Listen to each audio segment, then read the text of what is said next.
Service based companies जो है ना वो थोड़ा सा बदनाम है इस चीज को लेकर कि 3.5 लाख रुपए का पैकेज देती हैं। अब भी वही दे रही है, 10 साल पहले भी वही दे रही थी। सर्विस बेस्ड कंपनी में एक सबसे बड़ी बात, आपको जितनी नॉलेज है ना उतना आपको पैकेज मिलेगा। 11 लाख तक का पैकेज देती है टीसीएस। थोड़ा सा अपने एक्सपीरियंस के बारे में बताइए कि आपने अब तक लगभग कितने लोगों को रिक्रूट किया होगा टीसीएस के अंदर। मैंने कम से कम भी 1 लाख से ज्यादा सीवी अभी तक एनालिसिस किया है। सीवी मेरे सामने से गए, एनालिसिस किए हैं उनको। मैं बच्चे को देख के ये बता देता हूँ कि ये कहाँ पर झूठ बोल रहा है, कहाँ पर सच बोल रहा है, इसने अपना ऑब्जेक्टिव कहाँ से कॉपी किया, कहाँ से कॉपी नहीं किया।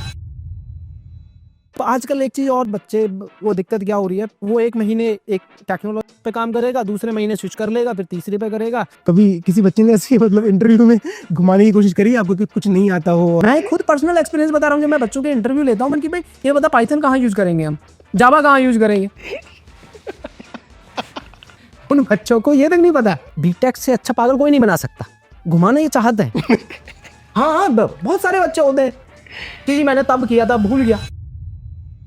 आपने अगर अपने सीवी में मेंशन किया कि जावा, तो जावा से अगर वो कोई भी क्वेश्चन आपसे पूछता है तो आपको आना चाहिए। अब ऐसा नहीं है कि आपने जावा भी लिख दिया, उसके अंदर C++ भी लिख दिया, पाइथन भी लिख दिया है और क्वेश्चंस वो किसी से पूछते हो, आप कहते हो I don't have too much knowledge. तो मैं बच्चों को यही बोल रहा हूँ कि आप किसी को भी, जो भी इंडस्ट्री के अंदर है, उनको अपना मेंटर एक सारथी रखें जो उसको बता सके कि आजकल इंडस्ट्री के अंदर चल क्या रहा है। लोग कहते हैं रिसेशन आया हुआ, मानता हूँ थोड़ी बहुत जॉब कम है, लेकिन ऐसा नहीं है कि आपको जॉब मिलेगी ही नहीं अगर आपको नॉलेज है तो। आप लोग क्या करते हैं, ये बच्चे लोग एक सीवी बनाया और उसी को 10 कंपनीज के अंदर आपने डाल दिया। जब तक आप सीवी के अंदर उस कंपनी के अकॉर्डिंग नहीं बनाओगे, उसको क्या रिक्वायरमेंट है उसके अकॉर्डिंग नहीं बनाओगे, तब तक आपका सीवी सेलेक्ट कहाँ होगा। कौन से सेक्शंस है सीवी में जो एक रिक्रूटर ध्यान से देख के आएगी? सबसे पहले कॉलेज देखेगा या एक्सपीरियंस देखेगा? एक आपका HR एक सीवी को 3 सेकंड का टाइम देता है सर। मार्केट में ना आजकल एक और चीज भी चल रही है, आपको भी पता ही होगा कि बच्चे कह रहे हैं एआई की वजह से सारी जॉब्स चली जाएंगी। साथ साथ रिसेशन का भी थोड़ा सा मसाला डल गया उसके ऊपर से। जब इंडिया के अंदर कंप्यूटर आया था उस टाइम पे लोगों ने बहुत अपोज किया। कंप्यूटर के आने से क्या जॉब चली गई? करेक्ट, सही बात है।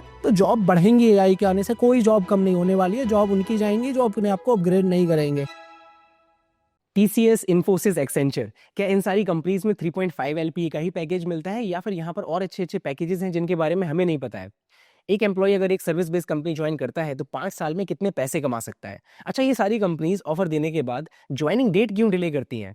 उसमें क्या दिक्कत आती है? ये सारे के सारे क्वेश्चंस का आंसर आपको इस पॉडकास्ट में मिलने वाला है। हमने आज एक ऐसे गेस्ट को इनवाइट किया है जिनको 12 साल से ज़्यादा का एक्सपीरियंस है TCS में एज अ रिक्रूटर काम करते हुए। 1 लाख से ज़्यादा रिज्यूमे उन्होंने खुद रिव्यू करे हैं, बहुत सारे कैंडिडेट्स को उन्होंने हायर किया है, तो उनको एंड टू एंड पता है कि भाई स्टूडेंट्स कहाँ मिस्टेक करते हैं, रिज्यूमे में कहाँ गलतियाँ हो जाती हैं। तो सबसे पहले तो हम लोग यही डिस्कस करेंगे कि यार एक सर्विस बेस्ड कंपनी को ज्वाइन कैसे करना है, आपको क्या पढ़ना है, रिज्यूमे कैसे बनाना है, इंटरव्यूज़ कैसे देने हैं, इंटरव्यूज़ को अपनी तरीके से मोल्ड कैसे करना है। तो बहुत सारी इंटरनल चीज़ें हमने इस तरीके से ऐसे डिस्कस करी है यहाँ पर।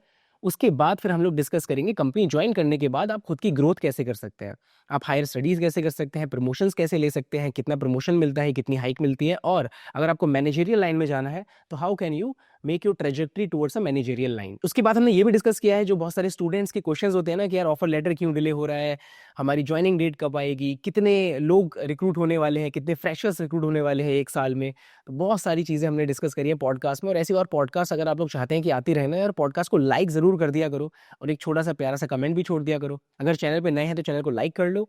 And without any further delay now let's start the podcast. तो पवन जी कैसे हैं आप? मैं बहुत सही हूँ, आप बताइए फराज भाई आप कैसे हैं? मैं भी एकदम बढ़िया जी।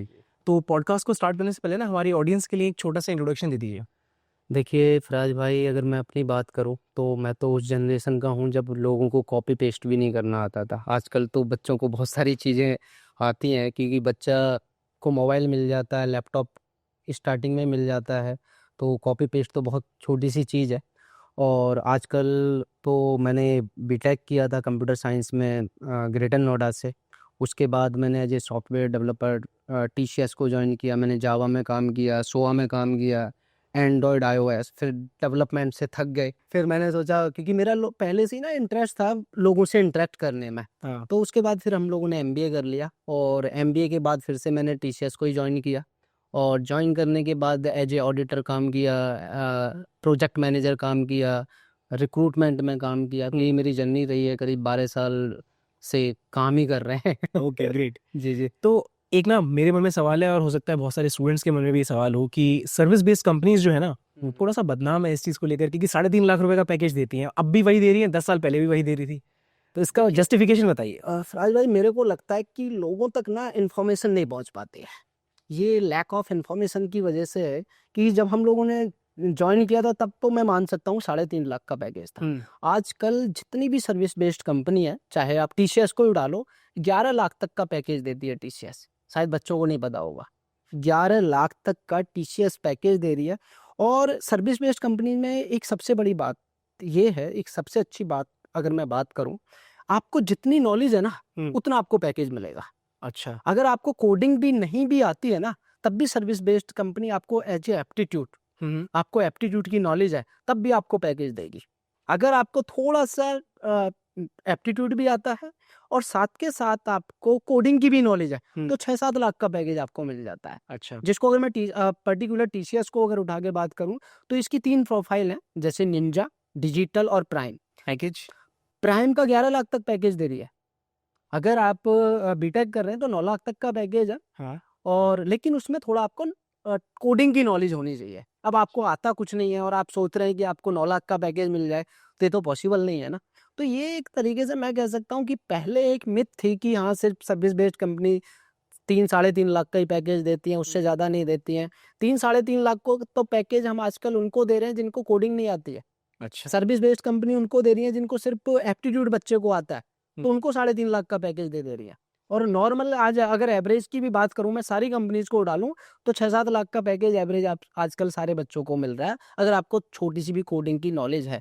क्योंकि जनरली क्या होता है, अगर आपने अपना during the college copy paste करके प्रोजेक्ट बनाए हुए हैं, आपने कोई लाइव प्रोजेक्ट पे काम ही नहीं किया हुआ है, तो आप क्या एक्सपेक्ट करते हैं कि उसको 11 लाख का पैकेज मिलेगा? आप तो रिक्रूटर हैं, आपको तो पता चल जाता होगा देख के कौन सा प्रोजेक्ट कॉपी किया हुआ है। मैं अगर मैं अपनी बात करूं तो मैं तो बच्चे के जब इंटरव्यू लेता हूं तो मैं बता देता हूं, मैं पूछता हूं कि कौन सी दुकान से तूने प्रोजेक्ट खरीदा, सच बता दे। वो पता लग जाता है। आप भी इंटरव्यू लेते हैं तो आपको भी समझ में आ जाता होगा कि इसने प्रोजेक्ट बच्चे ने खरीदा हुआ है या इसने खुद बनाया है। ठीक है, अगर मैं ग्रेटर नोएडा से बिलोंग करता हूँ, मुझे पता है जगत फॉर्म पे वो 200 रुपए में बच्चे प्रोजेक्ट खरीद लेते हैं वहां से। यार अगर आपने लाइव प्रोजेक्ट पे काम नहीं किया है, किसी टेक्नोलॉजी पे आपने काम नहीं किया है, ठीक है, आप आजकल एक चीज और थोड़ा सा बच्चे वो दिक्कत क्या हो रही है, वो 1 महीने एक टेक्नोलॉजी पे काम करेगा, दूसरे महीने स्विच कर लेगा, फिर तीसरे पे करेगा, और उसके सीवी के अंदर 10 टेक्नोलॉजी लिखी हुई होती है और आता उसको एक भी नहीं है। बिल्कुल। तो कैसे एक्सपेक्ट कर रहे हो कि आपको 11 लाख का पैकेज मिल जाएगा, 11 लाख का पैकेज मिलेगा? एक टेक्नोलॉजी पकड़ के अगर उस पर सही से काम किया जाए तो ज्यादा बेहतर है 10 टेक्नोलॉजी से। हाँ, मैं बार बहुत सारे मैं पॉडकास्ट में आया हुआ हूँ और ये मेरा सौभाग्य है कि आपके थ्रू मैं ऑडियंस को बता रहा हूँ, क्योंकि हम लोगों को कोई नहीं था बताने वाला। आप कोई भी एक टेक्नोलॉजी पकड़ लो, आपको जावा करना, जावा अच्छे से कर लो, आपको रिएक्ट जेएस करना, रिएक्ट जेएस के साथ कोई भी चीजें पकड़ के आप अच्छे से कर लो, लेकिन आपको ये टेक्नोलॉजी अच्छे से आनी चाहिए। हाँ, आपने अगर अपने सीवी में मेंशन किया कि जावा, तो जावा से अगर वो कोई भी क्वेश्चन आपसे पूछता है तो आपको आना चाहिए। अब ऐसा नहीं है कि आपने जावा भी लिख दिया, उसके अंदर सी प्लस प्लस भी लिख दिया, पाइथन भी लिख दिया है, और क्वेश्चंस वो किसी से पूछते हो, आप कहते हो I don't have too much knowledge. तो यार इसका मतलब क्या बनता है? सही से नहीं किया है। सही से नहीं किया, बिल्कुल। ठीक है। और आप सही से ना करने का सबसे बड़ी वजह होती है क्योंकि आप ये लोग कभी लाइव प्रोजेक्ट पे काम ही नहीं कर रहे हैं, रियल टाइम पे प्रोजेक्ट बना ही नहीं रहे। आप कहीं से भी कुछ भी उठाया और एग्जामिनर को, जो भी आपका एग्जाम कंट्रोलर है, उसको दे दिया। तो ये नहीं करना है बच्चों को टेक्नोलॉजी पे काम करना। टेक्नोलॉजी पे अगर आप काम करोगे तो आज की डेट में भी जॉब की भरमार है। ऐसा नहीं बिल्कुल बिल्कुल। कि लोग, जैसे अभी हमारा भी डिस्कशन चल रहा था, लोग कहते हैं रिसेशन आया हुआ है, मानता हूँ थोड़ी बहुत जॉब कम है, लेकिन ऐसा नहीं है कि आपको जॉब मिलेगी ही नहीं अगर आपको नॉलेज है तो। मैं अकेले अगर अभी मैं न्यूज पढ़ रहा था, टीसीएस के अंदर 80,000 लोग तो एक्सपीरियंस वाले लोग चाहिए।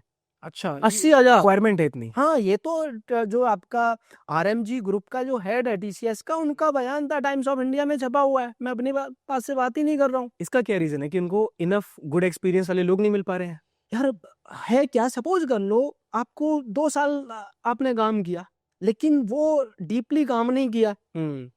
अगर 10 लोगों का या 100 लोगों का इंटरव्यू होता है, तब जाके 2 अच्छे लोग मिल रहे हैं। बिल्कुल बिल्कुल। अब क्लाइंट हो, आप भी इंटरव्यू ले रहे हो, तो आप तो अपने प्रोजेक्ट में जब पैसा दे रहे हो तो ऐसा बंदा चाहिए ना आपको जिसको परफेक्ट हो। सही बात है। अब ऐसा तो है नहीं कि सपोज कर लो बैंक का प्रोजेक्ट है, अब बैंकिंग में आपको पता है कितना क्रूशियल चीजें होती हैं, ट्रांजेक्शन वगैरह होते हैं, तो हर किसी को सिक्योरिटी होती है बहुत सारी, हर किसी को थोड़ी रख लेगा। सही बात है। तो अगर आपको नॉलेज है और आप मार्केट के हिसाब से चल रहे हैं, तो मेरा मानना यह है कि जॉब बहुत है। ठीक। और दूसरी चीज, आजकल हम लोग क्या करते हैं, आप दुबई में रहते हैं या आप यूएसए में जाएंगे, वहां पे हर बच्चे के पास एक उसका मेंटोर मिलेगा इंडस्ट्री से। राइट मानोगे या नहीं मानोगे? राइट वो मेंटोर जो उनका कहता है उसको पकड़ के काम उसके अकॉर्डिंग काम करता है। अदरवाइज बच्चा क्या होता है, मिसगाइड हो जाता है। अब यूट्यूब पर 50 वीडियो देख रहे हैं, सपोज करो आपका देखा, किसी और का देखा, चौथे बंदे का देखा। अब आप बताया कि हाँ फराज भाई ने बोला था एक टेक्नोलॉजी में काम करना है, दूसरा बंदा कह रहा नहीं नहीं जावा में नहीं करना क्योंकि जावा आउटडेटेड हो चुका, कुछ और करो। हाँ। अब उस बच्चे ने 2 महीने जावा सीखा या 2 महीने पाइथन सीखा या एआई सीखा है, AIML सीखा, एक दूसरे यूट्यूबर ने बोल दिया ये सारे आउटडेटेड हो चुके हैं। अब बच्चा तो कंफ्यूज हो गया ना वहां पर। अब उसके पास कोई मेंटर है नहीं इंडस्ट्री से जो उसको बता सके कि आजकल इंडस्ट्री के अंदर चल क्या रहा है। करेक्ट करेक्ट तो मैं बच्चों को यही बोल रहा हूँ कि आप किसी को भी जो भी इंडस्ट्री के अंदर है उनको अपना मेंटर एक सारथी रखें।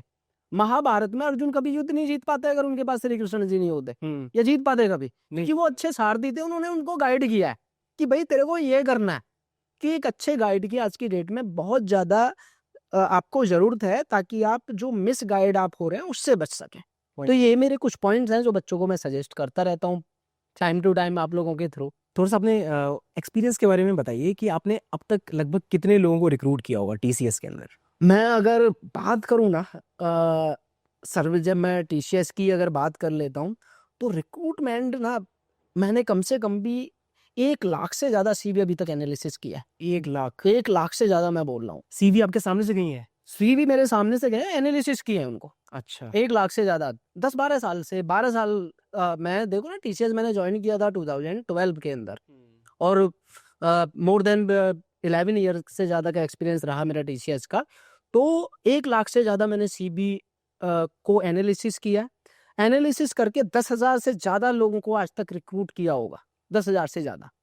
और मैं बच्चे को देख के ये बता देता हूँ या कोई एक्सपीरियंस हो या बच्चा हो उसको देख के ये बता देता हूँ कि ये कहाँ पर झूठ बोल रहा है, कहाँ पर सच बोल रहा है, इसने अपना ऑब्जेक्टिव कहाँ से कॉपी किया है, कहाँ से कॉपी नहीं किया है। अच्छा क्योंकि आजकल देखो मैं आपको ये बता रहा हूँ, आजकल अगर CV की बात करें जहां पर हम लोगों को पैसा खर्च करना चाहिए वहां पैसा खर्च नहीं करते। हाँ बच्चा कभी भी अपना CV बनाने पे पैसे खर्च नहीं करेगा। वो CV कॉपी करेगा कहीं से भी और पेस्ट कर देगा। उसका खुद का अपना ऑब्जेक्टिव नहीं होता है। अगर रिक्रूटर आपसे ये पूछ रहा है ना कि व्हाट अबाउट योर ऑब्जेक्टिव, तो वो जो ऑब्जेक्टिव उसने CV में मेंशन किया उसको बता ही नहीं सकता। वो उसने खुद नहीं लिखे हैं। खुद नहीं लिखा ना। 90% की बात कर रहा हूँ मैं, 90%। 10% एक्सेप्शन तो हर जगह होता ही है, उनका सिलेक्शन उन्हीं का भी होता ही है। हाँ ठीक है, क्योंकि हम लोग क्या कर रहे हैं ना, अब सपोज करो यू आर इन इंडस्ट्री, ठीक है, आप TR लेते हैं, टेक्निकल इंटरव्यू ले रहे हैं। हाँ। तो आपको ये पता है ना कि अगर आपके पास 10 CV आ रहे हैं तो 10 CV में से आपको ये सेलेक्ट करने में ये बताओगे कि ये CV अच्छा है, मेरे को ये इसको सेलेक्ट करना है। बिल्कुल तो आपको आइडिया है रिक्रूटर या फिर TR या MR किस CV को सेलेक्ट कर सकता है।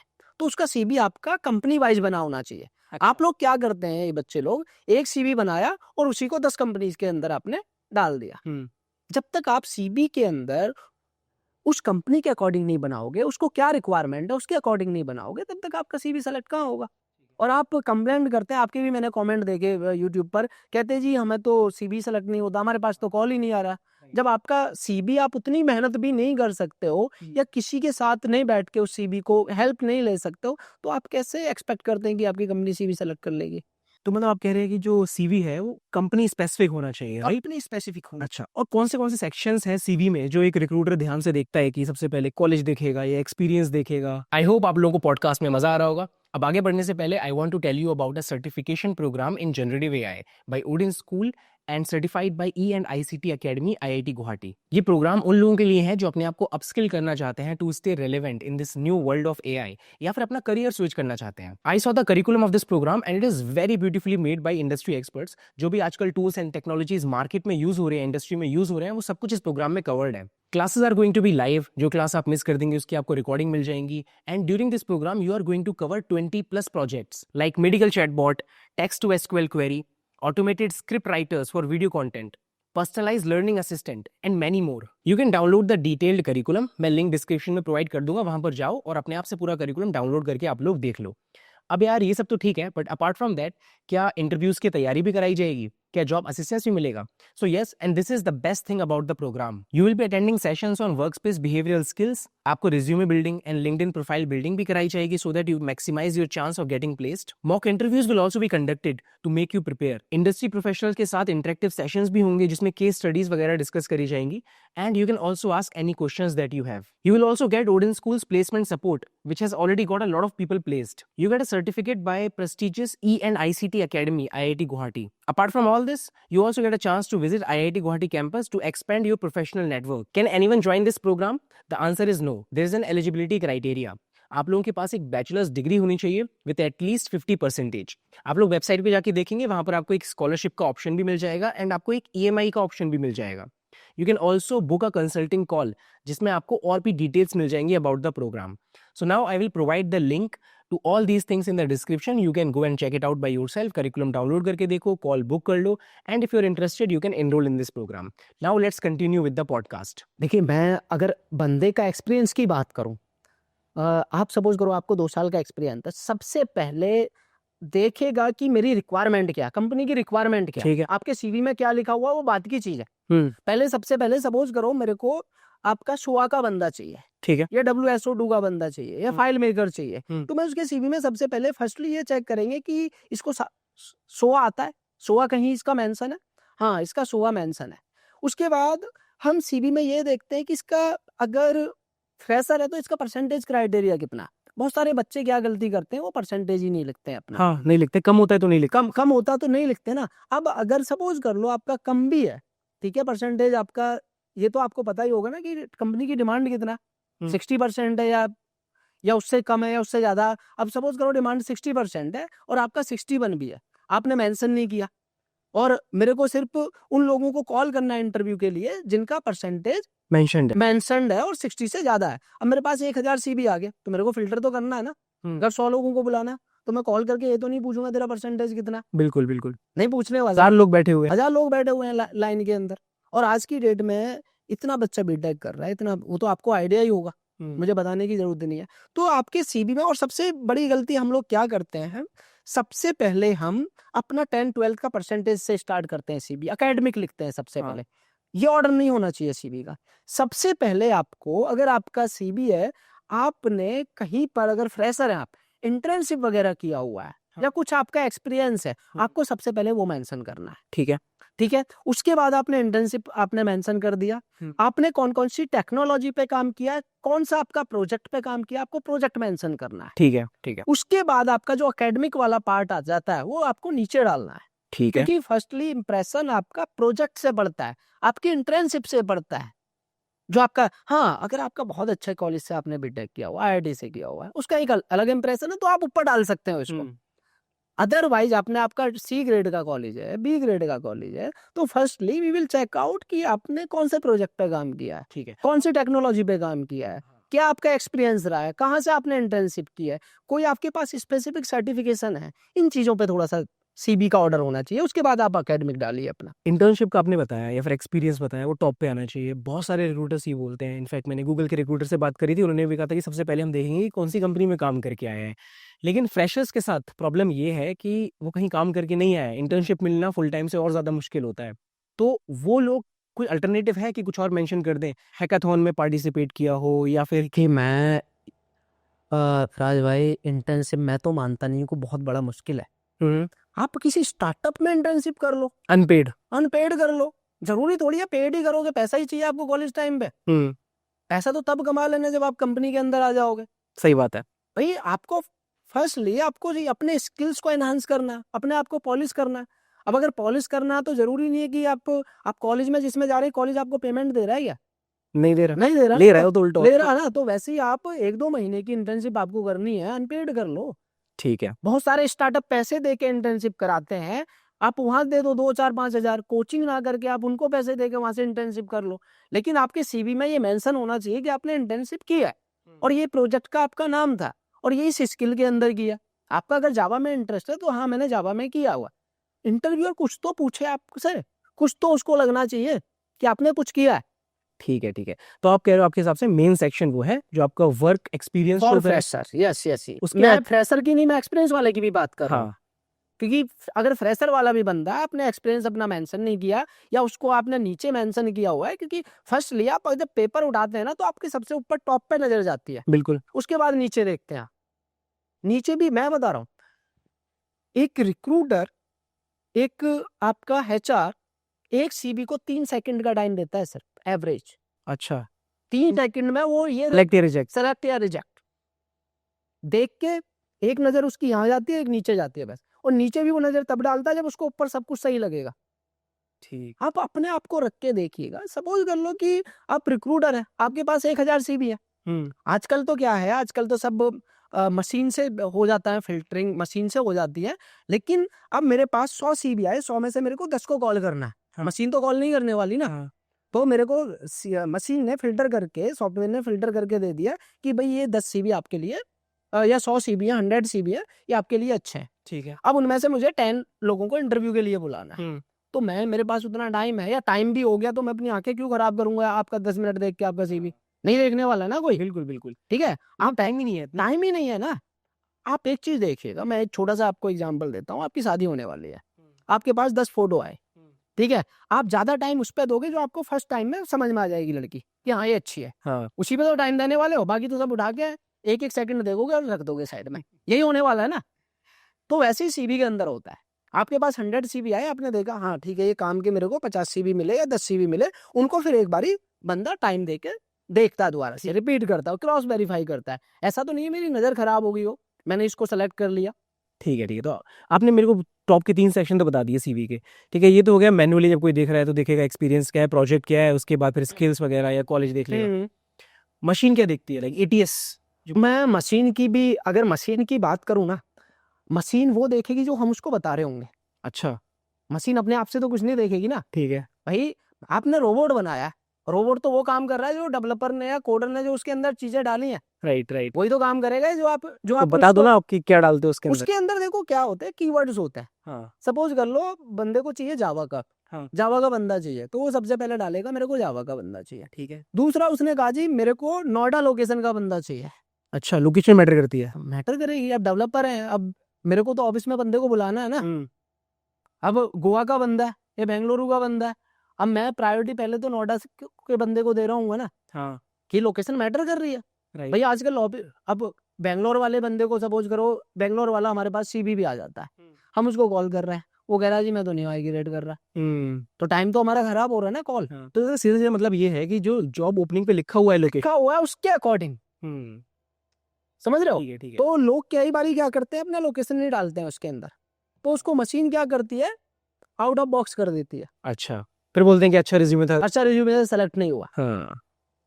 हाँ, अगर मेरे को बंदा मिल ही नहीं रहा किसी टेक्नोलॉजी का, सपोज करो मेरे पास, जैसे मैं भी आपसे डिस्कस भी कर रहा था, WSO2 का बंदा नहीं है मेरे पास, क्लाइंट को रिक्वायरमेंट है, और मेरे को लग रहा है कि हाँ लोकेशन मैटर नहीं करेगी उस टाइम पे क्योंकि बंदा ही नहीं है। हाँ, तो आप लोकेशन डालोगे नहीं मशीन। हाँ लोकेशन डालेंगे नहीं, उससे बंदे को बोलेंगे कि हमें सिर्फ WSO2 दे तू पहले, फिर हम मैनुअली डिस्कस करेंगे, उसको कन्विंस करेंगे इधर ले आने की। अगर नहीं होगा तो वहीं बोलेंगे कि भाई तू उधर ही काम कर ले, वर्क फ्रॉम होम कर ले। ठीक है। ऐसी टेक्नोलॉजी जो रेयर्स हैं जिनके बंदे मिलते ही नहीं है। ठीक है, तो अच्छा मैं ऐसा कर सकता हूँ कि मान लो कि लोकेशन मैं दिल्ली में रह रहा हूँ, बेंगलोर की जॉब ओपनिंग आई हुई है, तो मैंने अपने रिज्यूमे में बेंगलोर लिख दिया, भले ही मैं दिल्ली में रहा हूँ, लेकिन मैं खुद से शिफ्ट हो सकता हूँ वहाँ पर अपने बलबूते पे। ठीक है, तो मैं लिख सकता हूँ हाँ location, बिल्कुल right? लिखना भी चाहिए। वैसे लिखना चाहिए। हाँ, क्योंकि मैं आपको ये बता रहा हूँ कि कोई भी कंपनी है ना, वो सबसे पहले आसपास का बंदा ढूंढती है, ठीक है। ठीक है।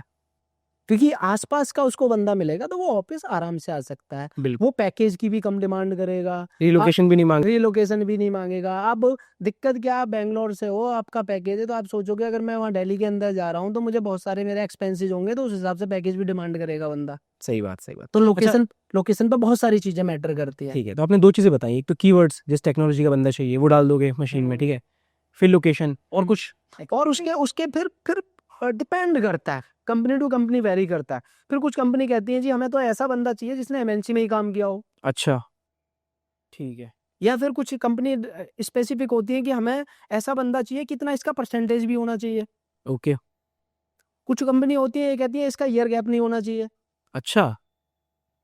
भाई आपके या तो एकेडमिक ईयर बैक या फिर आपका वर्किंग ईयर गैप हाँ हाँ। नहीं होना चाहिए। जिसको हम रिलेवेंट एक्सपीरियंस बोलते हैं। ठीक है ठीक है ठीक है ठीक है कि हाँ, हम ये कहते हैं कि बंदे ने 10 साल काम किया, 10 साल में से 3 साल उसका गैप है, तो इसका रिलेवेंट एक्सपीरियंस 7 ईयर हो गया। ओके कहते हैं कि इसका रिलेवेंट एक्सपीरियंस पर्टिकुलर इतने ईयर का होना चाहिए या इसका गैप नहीं होना चाहिए। तो ये बहुत सारी चीजें मशीन को बतानी है, वो डिपेंड करता है रिक्वायरमेंट टू रिक्वायरमेंट, चेंज होता ऑफिस टू ऑफिस। लेकिन जो मशीन को डालोगे उसको वो फिल्टर करके दे देता है। ठीक है तो इसीलिए आपको बार बार बोला जाता है जब भी आप सीवी बनाएं तो एक सारथी पकड़ लें, श्री कृष्ण जी की तरह, उसकी हेल्प से बनाओगे। मैं अपना बता रहा हूँ, कम से कम भी 1000 लोगों के मैं सीवी अभी तक बनवा चुका हूँ। अच्छा और वो, लेकिन मैं उसको ये बोलता हूँ कि तुझे कौन सी कंपनी के लिए चाहिए, कि सर इसके लिए चाहिए, तो इसी में सेलेक्ट होगा, दूसरी में मत डाल देना गलती से। ठीक है रिक्वायरमेंट के हिसाब से रिक्वायरमेंट की, इसकी पहले रिक्वायरमेंट देखते हैं ना कि क्या रिक्वायरमेंट है। हाँ। और उसके रिक्वायरमेंट के अकॉर्डिंग, अगर मैं अपना बात कर रहा हूँ, मेरे को कोई भी दे दे कि हाँ इस रिक्वायरमेंट में मेरा सीवी सेलेक्ट कराना है, उसका 100% सीवी सेलेक्ट होगा, क्योंकि उसके अकॉर्डिंग बना हुआ है। वो कोई भी कर सकता है, अकेले मैं अपनी बात नहीं कर रहा हूँ, कर कोई भी सकता है अगर उसको एक्सपीरियंस तरीके से बनाना तरीके से बनाया हुआ है तो। ठीक है सर। तो मैं कुछ क्वेश्चंस पूछूंगा आपसे, थोड़ा जल्दी जल्दी आंसर कर दीजिए, जी, स्टूडेंट्स के लिए काफ़ी इंपॉर्टेंट है। पहला ये, अगर मैं टीसीएस की बात करूं तो जैसा कि आपने बताया कि कई बहुत सारी प्रोफाइल्स के लिए हायर करता है, एक बार क्विकली सारी प्रोफाइल्स बता दीजिए अलॉन्ग विद द देखिए, पैकेज। मैं पर्टिकुलर अकेले टीसीएस की बात नहीं कर रहा हूँ, मैं सारी सर्विस बेस्ड कंपनी की बात कर रहा हूँ। सपोज कर लो, पहले चलो मैं टीसीएस ही ले रहा हूँ। अगर हम फ्रेशर की बात करें तो 3 इसमें प्रोफाइल होती है, निंजा, डिजिटल और प्राइम। हर बच्चे को पता है, ठीक है और हर साल ओपनिंग निकलती है। इस बार भी 40,000 के आसपास ओपनिंग निकली हुई थी। ठीक है, इनको nextstep.tcs.com है, उसके अंदर रजिस्टर्ड करना होता है। रजिस्ट्रेशन के बाद इनका एक रिटन टेस्ट होता है, रिटन टेस्ट के बाद इनके इंटरव्यू के लिए कॉल आता है। तीनों का सेम प्रोसेस है यहाँ तक सबका सेम प्रोसेस है, ऑनलाइन टेस्ट। ऑनलाइन टेस्ट है। ठीक है ठीक है, उसके बाद अब इंटरव्यू के टाइम पे आप कैसे क्रैक करना है, आप कैसे आंसरिंग कर रहे हैं, सारी चीजें उस पर डिपेंड करता है। हर कंपनी का एक टेक्निकल इंटरव्यू होता है, वो क्वालिफाई करने के बाद मैनेजरियल होता है, जिसमें मैनेजमेंट से रिलेटेड आपकी आईक्यू लेवल चेक किया जाता है, आप कितना कंपनी के लिए सुटेबल है नहीं है वो चेक किया जाता है। उसके बाद आपका एचआर होता है। ठीक है। और ये डिपेंड करता है कि इंटरव्यू किस प्रोफाइल का आएगा, मार्क्स पर डिपेंड करता है कितने मार्क्स आए हैं। देखिए, ये इंटरनल चीज़ें हैं, हर कंपनी की अपनी अलग अलग चीज़ें होती हैं। सपोज करो 10,000 लोगों को हायरिंग करना है, मशीन से बोलेंगे कि 2 लाख लोगों ने बच्चों ने वो दिया, 10,000 ओपनिंग है, मशीन को बोला कि भाई मेरे को इंटरव्यू के लिए 50,000 बच्चे चाहिए। ठीक है 50,000 पे फिल्टर लगाया, जो टॉप 50,000 होंगे वो इंटरव्यू के लिए आ जाता है। अच्छा कई बारी क्या होता है, कई बारी मार्क्स मैटर करते हैं। मशीन को बोला कि जिनके इतने मार्क्स तक है उतने बच्चे चाहिए हमें, बाकी हटा दो सबको, इंटरव्यू के लिए इनको कॉल कर ठीक दो। है। तो वो डिपेंड करता है, हर कंपनी का अपनी अपनी पॉलिसीज होती है, कितने नंबर ऑफ स्टूडेंट्स हैं, कितनी रिक्वायरमेंट है, वो सारी उस पर डिपेंड करता है। कोई किसी का स्पेसिफिक नहीं है, या तो नंबर ऑफ स्टूडेंट्स के अकॉर्डिंग जो आपके इंटरव्यू दिए, या मार्क्स के अकॉर्डिंग। ये कोई हार्ड एंड फास्ट रूल नहीं है कि अगर आपके 20 में से 16 मार्क्स आए हुए हैं तभी सिलेक्शन होगा, ऐसा नहीं है। टोटल नंबर ऑफ पे भी डिपेंड, कई बार मेरिट पे डिपेंड। मेरिट पे भी डिपेंड करता है, कई बार नंबर पे भी डिपेंड करता है। वो डिपेंड करता है इंटरनल टीम पर। ठीक मार्क्स अच्छा है तो हो सकता है कि ज़्यादा पैकेज में, जैसे कि आपने बताया कि प्राइम जो प्रोफाइल होती है वो मेजर। कोडिंग पे ज्यादा डिपेंड करता है। अगर मैं टीसीएस पर्टिकुलर टीसीएस की बात करूं, आपने एप्टीट्यूड भी किया, कोडिंग भी किया हुआ है, तो आपको पैकेज अच्छा मिलेगा। अच्छा हाँ। ठीक है। तो अगर आपको, कुछ बच्चे ऐसे हैं जिनको लगता है कि जी हम कोडिंग में अच्छे नहीं है, तो उनका एप्टीट्यूड अच्छा है, तो उनको भी पैकेज मिल जाता है, उनको निंजा प्रोफाइल मिलेगा बस। ठीक चलिए। ये कोई हार्ड एंड फास्ट रूल नहीं है कि आपको कोडिंग आता है तभी सर्विस बेस्ड कंपनी लेती है, तो वो तो उनको पैकेज देती है जिनको कुछ नहीं आता, मैं ये कह सकता हूँ। 4 साल में जो बच्चा पढ़ रहा है, एप्टीट्यूड तो आजकल जो एसएससी के लिए भी तो बच्चा तैयार कर रहा है, एसएससी वाले, या जो आपका 10-12 करके एप्टीट्यूड, तो ऐसी कौन सी जगह जहाँ नहीं पूछा जा रहा हो, हर जगह पूछा जाता है। तो बेसिकली 2 ही चीज़ें हैं जो आपको आनी चाहिए, एप्टीट्यूड और प्रोग्रामिंग। कंप्यूटर फंडामेंटल्स वगैरह ये सब नहीं पूछते हैं? कौन सा? जैसे कंप्यूटर नेटवर्क्स हो गया, ये डेटाबेस इंटरव्यू के लिए आपके पास होना चाहिए। अच्छा जब इंटरव्यू टाइम पर हाँ। आपका, मैं कुछ भी पूछ सकता है, लेकिन मैं आपको एक चीज बता रहा हूँ, इंटरव्यूअर आपके अकॉर्डिंग पूछेगा। आपको वो आना चाहिए कि आप इंटरव्यूअर के इमोशंस के साथ कैसे खेल सकते हो। अच्छा बताइए थोड़ा डेमो। हाँ, जैसे मैं डेमो की अगर बात करूं, सपोज करो मैं ये चाहता हूं कि इंटरव्यूअर मेरे प्रोजेक्ट से ही क्वेश्चन पूछे, हाँ क्योंकि I am good in project. ठीक है। तो जब आप अपना इंट्रोडक्शन दे रहे होंगे तो आपको अपना प्रोजेक्ट का नाम 2-3 बार रिपीट करना और उस पर ज्यादा एम्फेसाइज करना है, अच्छा ताकि इंटरव्यूअर के माइंड में एक इमेज बन जाए कि हाँ ये प्रोजेक्ट का ये बार बार इस नाम को बोल रहा है, चलो इसी के बारे में पूछते हैं इससे। सही है। तो इंट्रोडक्शन आपका बहुत इंप्रेसिव होना चाहिए, और 99% आपका रिजेक्शन और selection depend on your introduction. अच्छा अगर आपका इंट्रोडक्शन इंप्रेसिव है और आपने उस पर ज्यादा फोकस किया जिससे आप चाहते हैं कि इंटरव्यूअर आपसे क्वेश्चन पूछे, उस पॉइंट पे ज्यादा आपने अगर फोकस कर रखा है, तो इंटरव्यूअर डेफिनेटली उसी से क्वेश्चन पूछेगा और आपके सीवी से क्वेश्चन पूछेगा। सीवी में अगर आपने बहुत ज्यादा अपना रामायण लिख दिया है, बहुत सारी टेक्नोलॉजी लिखी हुई है, तो वो सारी टेक्नोलॉजी से क्वेश्चन पूछेगा। अब आपने एक ही टेक्नोलॉजी लिखी हुई है कि मेरे को जावा आता है और थोड़ा बहुत HTML CSS आता है, तो उन्हीं से क्वेश्चन पूछेगा, बट आपको आंसर्स करने चाहिए। ठीक है। ठीक तो ये सारी चीजें मैं इंटरव्यू की जिन बच्चे जो मेरा मेंटरशिप भी लेते हैं, मैं उनको ऐसा इंट्रोडक्शन उनका प्रिपेयर करा देता हूँ कि वो 100% सेलेक्ट होते ही होता है, 100%। आप मेंटरशिप भी देते हैं? हाँ, मैं मेंटरशिप भी देता हूँ। अच्छा अच्छा। और तो मेरा कैसे कनेक्ट किया जाए आपके साथ? लिंक्डइन पे? लिंक्डइन पे कनेक्ट कर सकते हैं या publicresourcing.com पे कनेक्ट कर सकते हैं, अच्छा चलिए। क्योंकि लिंक्डइन पे क्या है, आपको बता रहा हूँ, लिंक्डइन आ गया तो चलो, मैं आपके पास कितने मैसेज आते होंगे लिंक्डइन में? बहुत बहुत सारे आते हैं, हाँ मिस हो तो जाता है। मिस में हो जाते हैं और सबको रिप्लाई भी नहीं कर सकते, क्योंकि और सारे जेन्युइन भी नहीं होते, सारे नहीं होते ना जेन्युइन। राइट। लेकिन publicresourcing.com पे क्या होता है, आपको जेन्युइन मैसेज ही आएंगे। अच्छा रीजन बीइंग कि उस पे वो ही मैसेज कर सकता है जिसने उसका पेड सब्सक्रिप्शन ले रखा होगा। अच्छा। इस 90 कैंडिडेट के 92 रुपीज का इनका पेड सब्सक्रिप्शन है या 100 रुपीज का, तो 100 रुपीज वही बच्चा खर्च करेगा जिसको लगता है कि हाँ जो जेन्युइन होगा। Right right right. लिंक्डइन पे तो कोई भी मैसेज कर देता है सही बात है। और सबका रिप्लाई, और आपको पता है कि किसी को काम हो या नहीं हो, तो कोई भी मैसेज कर देता है। लेकिन publicresourcing.com पे वही मैसेज आते हैं जो सच में बंदे फिल्टर वाले आप। फिल्टर वाले होते हैं, जो Right. जेन्युइन होता है। ठीक है सर। जी। तो सर और कोई टिप्स इंटरव्यूज के लिए या फिर एग्जाम्स के लिए, जैसे ऑनलाइन जो एग्जाम होता है? मैं इंटरव्यू के लिए अगर बच्चों को ना टिप्स दूं या एग्जाम के लिए, सबसे पहले ना, जब आप फर्स्ट ईयर में होते हैं या सेकंड ईयर में या थर्ड ईयर में या फाइनल ईयर में, किसी भी ईयर में है, सबसे पहले आप एप्टीट्यूड पढ़ना स्टार्ट कर दो उसी दिन से। ठीक है। डेली मैं नहीं कहता आप 20 क्वेश्चन लगाओ, अगर आप फर्स्ट ईयर में है डेली एक क्वेश्चन लगाओ, बस ठीक है। एक क्वेश्चन डेली बहुत है। एप्टी में क्या क्या वर्बल? मैं वो बताऊंगा सर, आप जो है सिर्फ एक क्वेश्चन डेली लगाओ, ठीक है। ठीक है? आप एक क्वेश्चन डेली लगाओगे, आपका 365 क्वेश्चंस हो गए साल के अंदर, बिल्कुल हो चुके हैं। जब सेकंड ईयर में आ जाते हो 2 क्वेश्चन लगाना स्टार्ट कर दो, 700 हो गए, ठीक है। ठीक है? और जब थर्ड ईयर में आ जाते हो 3 क्वेश्चन लगाना स्टार्ट कर दो, और फाइनल ईयर में आके 4 क्वेश्चन लगाने स्टार्ट कर दो। आपके इतने क्वेश्चंस हो जाएंगे DCS के कि आप ना आंख बंद करके एप्टीट्यूड निकाल लोगे। लेकिन हम लोग क्या करते हैं, हम लोग एकेडमिक पे ज्यादा फोकस करेंगे, ठीक है? कॉलेज वाले भी एकेडमिक पे ही फोकस कराते हैं, हाँ। और उसके बाद रट्टाफिकेशन से मार्क्स पे ज्यादा फोकस करते हैं। CGPA मानता हूँ 60% होना चाहिए इवन अच्छी, और एक्सटेंशन वगैरह पे जाना तो अब 7 होना चाहिए। 7 CGPA। हाँ, 7.5 के आसपास लेते हैं। तो लेकिन आपने जब एकेडमिक तो बहुत अच्छा कर लिया, अब आप एप्टीट्यूड में 0 है। हाँ। आपको लाइव प्रोजेक्ट आज तक आपने काम नहीं किया है, आपको लाइव प्रोजेक्ट पे काम करना है और उसको सर्वर पे भी डिप्लॉय करना है। अच्छा। सपोज करो आपने जिस प्रोजेक्ट पे काम किया, अब मैंने कोई प्रोजेक्ट बनाया और उसको मैंने pawanbhadana.com पे डिप्लॉय कर दिया, और मैं इंटरव्यू दे रहा हूँ, और प्रोजेक्ट से वो मेरे से क्वेश्चन पूछ रहा है, और मैंने बोला कि सर लाइव भी आप मेरा डोमेन भी ओपन करके देख सकते हो, हाँ। एकदम से वाव फैक्टर आएगा, यार तुमने डिप्लॉय भी कर लिया। और जब उसको ओपन करके देखता ना, तो आपको कोडिंग अगर 1% अंदर नहीं भी आती होगी ना, तो वो फ्रंट एंड से इतने सारे क्वेश्चंस आपसे पूछ लेगा कि आपका सिलेक्शन होना ही होना है। पूरी फीचर के बारे में पूछ। फीचर के बारे में पूछ लेगा, कैसे काम करता है, क्या किया था तुमने, ठीक है? इतना तो यार तुम बीटेक कर रहे हो, बीटेक वाले से अच्छा जो बच्चे होते हैं उनसे अच्छा तो कोई पागल बना ही नहीं सकता। ये मानोगे नहीं मानोगे? बीटेक वाला डॉक्टर भी हो सकता है, सारे काम कर सकता है बीटेक वाला बच्चा। हाँ सही। ये मानते हो नहीं मानते हो? बिल्कुल। तो इतना तो आपको आना चाहिए यार, ठीक है? तो मैं बच्चों को 2-3 चीजें बोलता हूँ।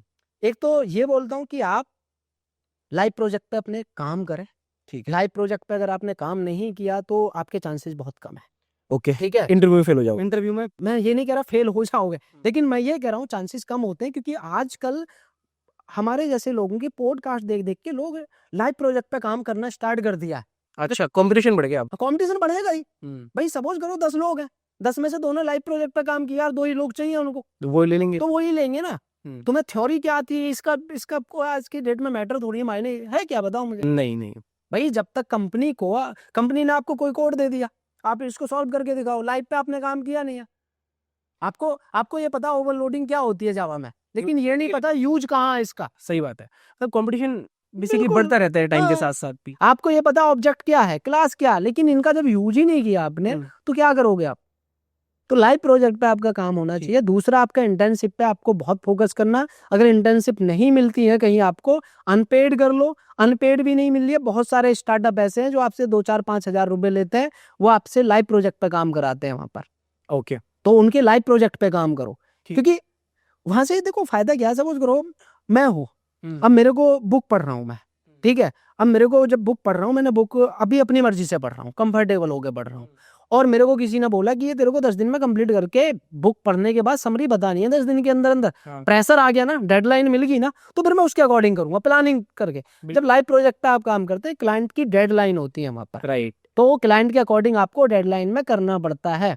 मरता तो क्या नहीं करता, सुना होगा आपने, बिल्कुल। ठीक है। जब आप कंपनी के अंदर जाते हैं ना, हम्म। तो आपसे ये नहीं कोई पूछता है कि आपको क्या आता है, आपसे पूछते हैं प्रोजेक्ट करके दे, करके दे सीधा। यही होता है ना। बिल्कुल। आपने भी काम किया होगा, बिल्कुल। और मेरा भी हुआ था फर्स्ट ईयर में। यही हुआ था ना। एक प्रोजेक्ट खत्म होता नहीं है, फिर वो दूसरी टेक्नोलॉजी में पकड़ा देगा, इसको कर ले अब। और फिर उसी टाइम में सीखना होता है और करना होता है। है ना। और जब सीख के आप खुद कर रहे हो, तो उसको जिंदगी में और नहीं भूल सकते हो, क्योंकि वहां ठोकर लग के कर रहे हो। आपको पता है मेरे को यहाँ ठोकर लगी थी।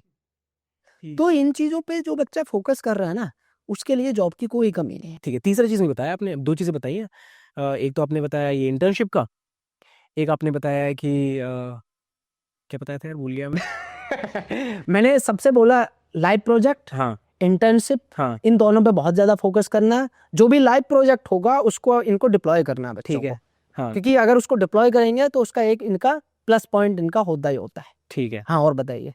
हाँ, अब 3 चीजें बताने वाले थे ना, तीसरी चीज।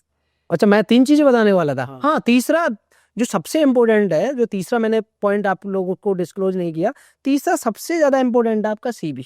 सीवी। सीवी के अंदर वो चीजें आप मेंशन करना है जो आपको आता होगा। अगर आपने कोई भी चीज ऐसी कि बस बहुत थोड़ी सी आती है, बहुत छोटा सा आपने काम किया, और वो भी सीवी के अंदर मेंशन कर दी, तो आपको इंटरव्यूअर को कैसे पता लगेगा कौन सा आपको आता है, कौन सा नहीं आता है। सही बात। ठीक है। दूसरी चीज, मैं एक चीज और इन लोगों से डिस्कस करने वाला हूँ, आपके ऑडियंस से।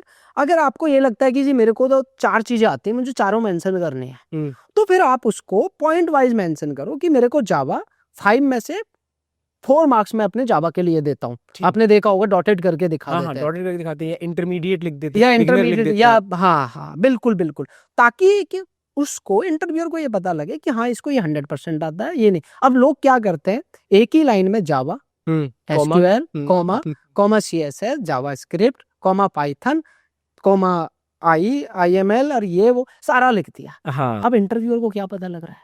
और कई बार देखो, सबसे बड़ी गलती क्या कर रहे हैं, सबसे बड़ी गलती ये कर रहे हैं, आती मेरे को जावा अच्छे से, स्टार्टिंग में मैंने पाइथन लिख दिया है, हाँ, कॉमा करके जावा लिख रहा हूं, और पाइथन आती नहीं है। चौड़ में, क्योंकि पाइथन लोग ये सोचते हैं कि पाइथन एक डिमांड में है, चौड़ में लिख दिया। हाँ ठीक है, जब वो पाइथन से क्वेश्चन पूछ रहा है, आंसर ही नहीं कर पा रहा है, उसको ये नहीं पता कि पाइथन कहाँ यूज करनी है, जावा कहाँ यूज करनी है। मैं खुद पर्सनल एक्सपीरियंस बता रहा हूँ, जब मैं बच्चों के इंटरव्यू लेता हूँ, मैंने कि भाई ये बता पाइथन कहाँ यूज करेंगे हम, जावा कहाँ यूज करेंगे। उन बच्चों को ये तक नहीं पता। कभी किसी बच्चे ने ऐसे मतलब इंटरव्यू में घुमाने की कोशिश करी आपको कि कुछ नहीं आता हो? और ऐसे मैंने बताया ना कि बीटेक के अंदर, बीटेक से अच्छा पागल कोई नहीं बना सकता, घुमाना ये चाहते हैं। हाँ हाँ, बहुत सारे बच्चे होते हैं कि जी मैंने तब किया था, भूल गया। अच्छा, ऐसे कि मैंने सेकंड ईयर में सर पाइथन सीखा था, थर्ड ईयर में और फाइनल ईयर में मैंने जावा सीखा, तो मैं भूल चुका हूँ। तो भाई इंटरव्यू में तू पाइथन क्यों लिख रहा है, इंटरव्यू देने क्यों आया, या उससे पहले क्या किया तूने? पढ़ जब लेता भाई। अरे जब इंटरव्यू के लिए आ रहे हो तो बिना पढ़े आ रहे हो, तो इसका मतलब हम तुम्हें क्लाइंट साइड पर अगर भेज रहे हैं तो बिना प्रिपरेशन के जाओगे वहां पर। अगर कहीं पर युद्ध हो रहा है तो बिना हथियार के चले जाओगे कि पहले सीखा था। पहले सीखा था।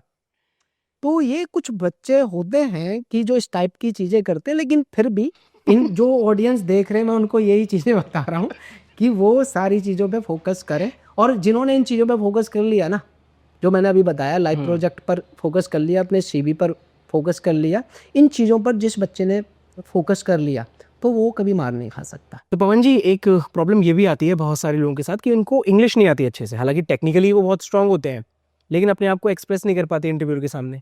क्या उसकी वजह से भी रिजेक्शंस होते हैं असली में? देखिए, अगर मैं बात करूं एक्सपीरियंस बंदे की, अगर उसको 3 4 5 साल का एक्सपीरियंस है तो उतना तो वो कंपनी के अंदर इंग्लिश सीख ही लेता है कि जो उसके अंदर चीज़ें हैं उसको ठीक से रिप्रेजेंट कर पाए। Correct correct. और अगर उतना भी नहीं सीख पा रहा तब तो कोई नहीं रोक सकता उसको, उसके रिजेक्शन को। ठीक है। लेकिन अगर मैं एज ए फ्रेशर बात करूं तो हम लोगों ने भी कई बार ये मुद्दा उठाया है और कई बार ये कंपनीज के अंदर भी बात की है कि अगर बच्चे को थोड़ा बहुत इंग्लिश नहीं भी आती है हाँ। और उसको रिप्रेजेंट कर सकता है कि उसके अंदर क्या चीज़ है, तो उसकी लोकल लैंग्वेज में भी आप बात कर सकते हो, ओके। बशर्ते अगर वो फ्रेशर है।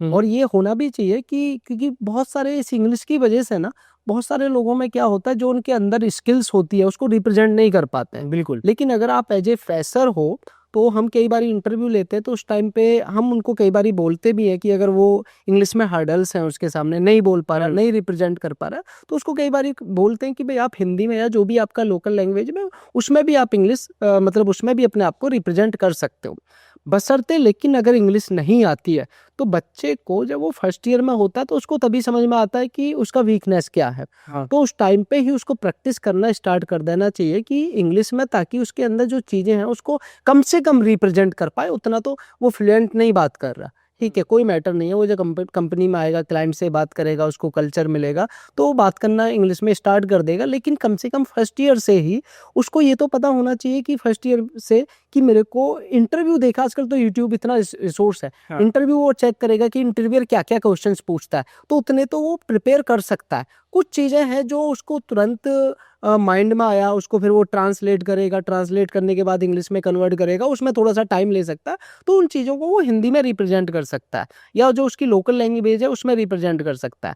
बट ये डिपेंड कई बारी क्या है कि इंटरव्यूअर पे भी डिपेंड करता है, क्योंकि कई बार इंटरव्यूअर क्या होता है वो ईगो पे ले लेता है कि इसको तो इंग्लिश भी नहीं आती है। हाँ। लेकिन अकॉर्डिंग टू मी ऐसा नहीं होना चाहिए कि अगर कोई बच्चा फ्रेशर है वो अपनी बात को रिप्रेजेंट कर रहा है हिंदी के अंदर, मतलब मिक्स बोल रहा है, हिंदी प्लस इंग्लिश, अगर दोनों चीज़ें मिक्स बोल रहा है तो उसको रिजेक्ट नहीं करना चाहिए अकॉर्डिंग टू मी। और अगर आप पर्टिकुलर किसी स्किल्स के लिए ले रहा है, मतलब सपोज करो हमें कंपनी के अंदर रिक्वायरमेंट है जावा के लिए, हाँ। और वो जावा की नॉलेज है बट उसका इंग्लिश थोड़ा वीक है, तो कंपनी कैन कंसीडर। बट अगर उसको इसको स्किल भी नहीं आती है और इंग्लिश भी नहीं आती है तब वो प्रॉब्लम क्रिएट कर सकता है, तब वहाँ पे उसके रिजेक्शन के चांस है। लेकिन मैं अब ये सजेशन देना चाहूँगा कि कम से कम आपके जो अंदर है उसको रिप्रेजेंट करना इंग्लिश में बच्चे को, जब वो फर्स्ट ईयर में होता है, सेकेंड ईयर में, उसको 4 साल का टाइम मिल रहा है ना, हाँ। तो 4 साल में तो 4 ईयर में तो उतना वो इम्प्रूव कर सकता है। बोलते नहीं है ना, मतलब एक हेजिटेशन होती है, दोस्तों के सामने बोलेंगे तो हंसी बनेगी। ये हेजिटेशन नहीं होनी चाहिए। अच्छा एक चीज़ ये बताइए, अगर जिन बच्चों को आ रही है इंग्लिश वो बोल के उन्होंने कौन सा गिनीज बुक में नाम लिखा लिया? हेजिटेशन नहीं होना चाहिए। जब तुम कॉलेज में आने के बाद गर्लफ्रेंड बना के चौड़ में घूम सकते हो, उसमें हेजिटेशन नहीं आ रही है, तो इंग्लिश बोलने में कौन सा हेजिटेशन है? गालियाँ देने में तुमको हेजिटेशन नहीं है, तो इंग्लिश बोलने में कौन सा हेजिटेशन है? बोलो, उनके टूटी फूटी जैसा भी बोल रहे हो, जो काम कीजिए उसमें काम की चीज़ें उसमें हेजिटेशन की बात ही नहीं है।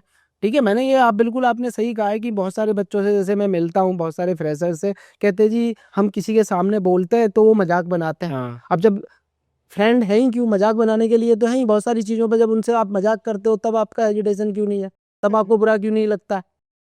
तो हेजिटेशन मैं तो मानता नहीं हूँ कि आपको हेजिटेट करना चाहिए। जैसा बोलना बोलो, उल्टा बोलो और खुद भी हंसो, खुद भी हंसो, सही बात। हाँ, जब तुम गलत बोल रहे हो वो हंस रहे, तुम भी हंसो। हाँ, मतलब तो सामने वाले को खुद लगेगा भाई ये तो मेरे से भी बेहाल, क्यों हंसूं इस पे मैं, वो हंसना बंद कर देगा। अपने आप को इतना सीरियसली नहीं लेना चाहिए कि हमारा बिल्कुल बिल्कुल। तो इम्प्रूवमेंट धीरे धीरे करो। लेकिन हम लोगों ने भी खुद भी, मैंने भी इवन सर्वे कराया है ये चीज़, और कंपनीज के अंदर भी बोला हुआ है, बहुत सारे लोगों से डिस्कस भी किया कि अगर बच्चे को उसका थोड़ा बहुत इंग्लिश वीक भी है लेकिन अगर उसका स्किल अच्छा है तो उसको आप सेलेक्ट कर लो।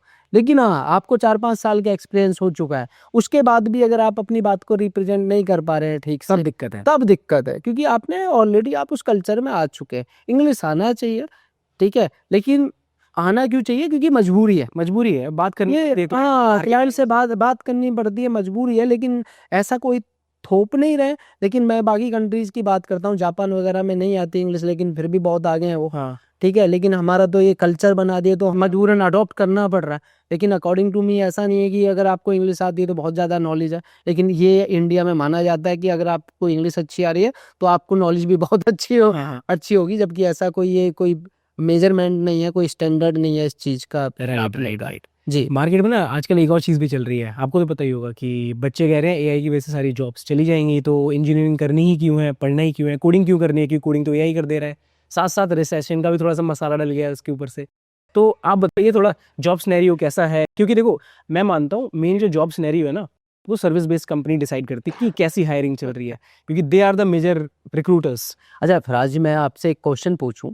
1972 से पहले जब इंडिया के अंदर कंप्यूटर आया था, उस टाइम पे लोगों ने बहुत अपोज किया। इसलिए अपोज किया कि जॉब चली जाएंगी, कंप्यूटर के आने से ये जॉब खा जाएगा, लोगों के पास काम नहीं रहेगा। तो मैं आपसे पूछना चाह रहा हूँ, कंप्यूटर के आने से क्या जॉब चली गई? नए फील्ड डेवलप हुए हैं, जॉब्स बढ़ी हैं उसके बाद। बढ़ी है ना। तो जॉब किसकी गई मैं बताता हूँ। जैसे सपोज करो बैंक है, बैंक के अंदर पहले क्या होता था, आपने अपना कुछ अमाउंट निकालना वहां से, तो आप बैंक में गए, आपका देखा कि भैया ये फराज नाम का बंदा आया, इसकी फाइल उठा के लेकर आओ। तो एक फाइल उठाने के लिए चाहिए बंदा, ठीक है। अब वो एक क्लर्क चाहिए, क्लर्क ने आपने अमाउंट डाल दिया कि आज 10,000 रुपये आपके डालने हैं। फिर एक ऑडिटिंग के लिए चाहिए, उस फाइल को चेक करेगा कहीं गलत नहीं डाल दिया। तो कंप्यूटर के आने से क्या हुआ, वो 1 क्लिक हो गया। तो जॉब किसी गई, जो फाइल उठा के लेके आता था, राइट। जो वहाँ पे क्लर्क बैठे हुए थे, एक फिर ऑडिट करने के लिए बैठा हुआ था। फिर बहुत सारी, इस चक्कर में कम से कम भी 10 लोगों की जॉब जा चुकी है। अब जो फाइल उठा रहा था पहले, तो वो खुद को अपग्रेड किया होगा ना, उसने कुछ ना कुछ ढूंढा होगा, अपग्रेड किया होगा। अगर वो अपग्रेड नहीं करता तो उसको तो फाइल उठाने की तो जॉब कंप्यूटर खा चुका। तो इसी टाइप से, या पहले जैसे स्टार्टिंग में क्या हुआ था, जब गाड़ी आई थी, कार आई, तो लोग गांव के कह रहे थे भैया जॉब चली जाएंगी कार के आने से। क्या कार के आने से जॉब चली? जो तांगे वाली जॉब थी, जॉब गई क्या? नहीं गई ना। तो वैसे ही एआई के आने से लोगों को लग रहा है जॉब चली जाएंगी। जॉब किसी की नहीं जाने वाली है। होगा क्या, कंटेंट राइटर की जॉब चलेगी। टेस्टिंग और फास्ट हो चुकी है, डिजाइनिंग वो खुद करके दे रहा है। तो जो डिजाइनर है, तो उसने क्या कसम खा ली है मैं अपग्रेड नहीं करूंगा अपने आप को, या जो टेस्टर है उसने कसम खा ली है मैं अपने आप को अपग्रेड नहीं करूंगा। ये ना माइंडसेट की उसको अपग्रेड करना पड़ेगा। जॉब एआई के आने से और बढ़ने वाली है। रोबोट आएगा, उसको मेंटेनेंस के लिए चाहिए ना चाहिए? बिल्कुल। उसको कोडिंग चाहिए नहीं चाहिए? उसको मैकेनिकल इंजीनियर की जरूरत पड़ेगी नहीं पड़ेगी? इलेक्ट्रॉनिक्स इंजीनियर की जरूरत पड़ेगी नहीं? चिप्स बनेंगी नहीं बनेंगी? करेक्ट, सही बात है। तो जॉब बढ़ेंगी एआई के आने से, कोई जॉब कम नहीं होने वाली है। जॉब उनकी जाएंगी जो अपने आप को अपग्रेड नहीं करेंगे। जो पहले टेस्टिंग में अभी 10 लोग लगते हैं, एआई के आने से एक बंदा टेस्टिंग में लगेगा। तो जो 9 लोग बचे हुए हैं, तो वो और अपने आप को अपग्रेड करे, अपने आप को जो हमारे एनवायरनमेंट में, जो कल्चर में जिसकी जरूरत है उसके अकॉर्डिंग काम करे। क्यों आपको कंटेंट राइटर रहना? राइट। नहीं, जो नई जनरेशन आएगी, तो जब उसको यही नहीं पता होगा कि कंटेंट राइटर की भी जॉब होती है। अब आज की डेट में क्या फाइल उठाने वाले की जॉब है क्या वहां पे बैंक के अंदर? जो फाइल लगी हुई थी, जब उसको यही नहीं पता कि पहले फाइल के चिट्टा लगे रहते थे, तो वो वहां जॉब क्यों ढूंढेगा जाके? समझ रहे हो ना। जहां पर अभी मेरे को गाड़ी से मैं जहां ट्रेवल कर सकता हूँ, मैं तांगे में क्यों बैठूंगा? मैं बुग्गी भैंसा क्यों चलाऊंगा? मैं बुग्गी भैंसा की जॉब क्यों सर्च करूंगा, जब मेरे को पता बुग्गी भैंसा की जॉब है ही नहीं अभी यहाँ पर? तो वो अपग्रेड होगा। अभी जो जैसे नई जनरेशन आएगी, रोबोट बन जाएगा, एआई बन जाएगा, मशीन लर्निंग है, तो वो उसकी तरफ जाएंगे ना, उसकी तरफ शिफ्ट होंगे। तो जॉब कभी कम नहीं होने वाली है, जॉब और आएंगी। क्योंकि पर आपको उसके अकॉर्डिंग अपने आप को पॉलिश करना पड़ेगा, उसके अकॉर्डिंग आपको डालना पड़ेगा। आपको ये कसम नहीं खानी है कि हाँ मेरे को तो टेस्टर रहना ही है, मेरे को सिर्फ डिजाइनिंग है तो डिजाइनिंग ही करना है, मेरे को कंटेंट राइटिंग आती है तो कंटेंट राइटिंग ही में ही रहूंगा। अपने आप को अपग्रेड करोगे, आपका जॉब होगा। न्यू जनरेशन के लिए बहुत सारी जॉब आने वाली है।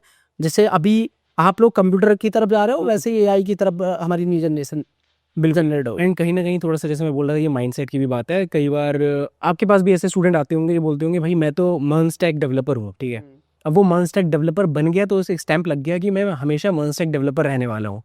अब कल को जाके मर्न स्टैक की जगह मैंने उसको स्प्रिंग बूट पकड़ा दिया, तो क्या कंपनी एक्सपेक्ट नहीं करेगी उससे कि वो सीख ले स्प्रिंग बूट? यार आपने भी, मैं बता रहा हूँ कि सपोज करो आपका ट्रेनिंग जावा में हुआ ना, और जब आप फ्लोर पे जाते हो, फ्लोर का मतलब है किसी प्रोजेक्ट में चले जाते हो, तो जरूरी नहीं है आपको जावा का ही प्रोजेक्ट देगी कंपनी। बिल्कुल। क्लाइंट की रिक्वायरमेंट तो नहीं है जावा की, क्लाइंट को रिएक्ट नेटिव चाहिए, तो आपको सीखना पड़ेगा।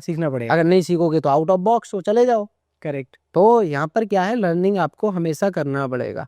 अगर आप लर्निंग नहीं कर रहे हैं तो आपके पास इस इंडस्ट्री में कोई जगह नहीं है। आपको अपने आप को टाइम टू टाइम पॉलिश करना पड़ेगा, जो प्रोजेक्ट मिल रहा है उसको ग्रैब करना पड़ेगा, और ग्रैब करके उस प्रोजेक्ट पे काम करना पड़ेगा। और मेरे मानना यह है, अगर आपको एक टेक्नोलॉजी अच्छे से आती है तो दूसरी टेक्नोलॉजी आप ग्रैब आसानी से कर सकते हो, क्योंकि सबके लॉजिक सेम होते हैं, बस टेक्नोलॉजिकल चीजें बदल जाती है, सिंटैक्स बदल जाता है। ऐसे समझ लेते हैं जैसे आप इस फ्लैट में रह रहे हैं, अब आप कहीं विला में चले गए तो वहाँ रहना तो वहां पर भी है, सारी चीजें वही हैं, बस आपका स्टैंडर्ड बदल चुका है। राइट। वही सारी चीजें हैं। ठीक है, तो मान लेते हैं कि अभी किसी बंदे का जो हमारी पॉडकास्ट देख रहा है उसका आपके माध्यम से हो जाता है सिलेक्शन किसी सर्विस बेस्ड कंपनी में, जी। ज्वाइन करने के बाद ग्रोथ कैसी रहती है, सैलरीज कैसे बढ़ती हैं, या फिर वहां पर जाके भी मतलब स्टेप बाय स्टेप चलेंगी चीज़ें? देखिए, अगर आपने कोई बहुत बड़े बड़े सपने देखे हुए हैं और आप एक ही कंपनी में रह के पूरा करना चाहते हो तो वो इम्पॉसिबल है। अच्छा। हाँ, तो आपको स्विच करना पड़ेगा, हाँ। और स्विच करने के लिए हर 2 साल में स्विच कर दो। अच्छा। हाँ, और जब आप डबल करवा लो पैकेज। डबल हो जाएगा, आराम से हो जाएगा। जैसे ही आपने 2 साल हुआ, आप स्विच करेंगे दूसरी कंपनी में, ठीक है, आपका पैकेज आपका 50%, 100%, 80%, 70% आराम से हाइक मिल जाता है। ठीक है, तो मेरा तो सजेशन यही है, अगर आप सर्विस बेस्ड कंपनी में हैं, 2 साल के अंदर स्विच करते रहो, किसी एक कंपनी में मत टिको, क्योंकि कंपनी कोई माँ बाप नहीं है आपकी।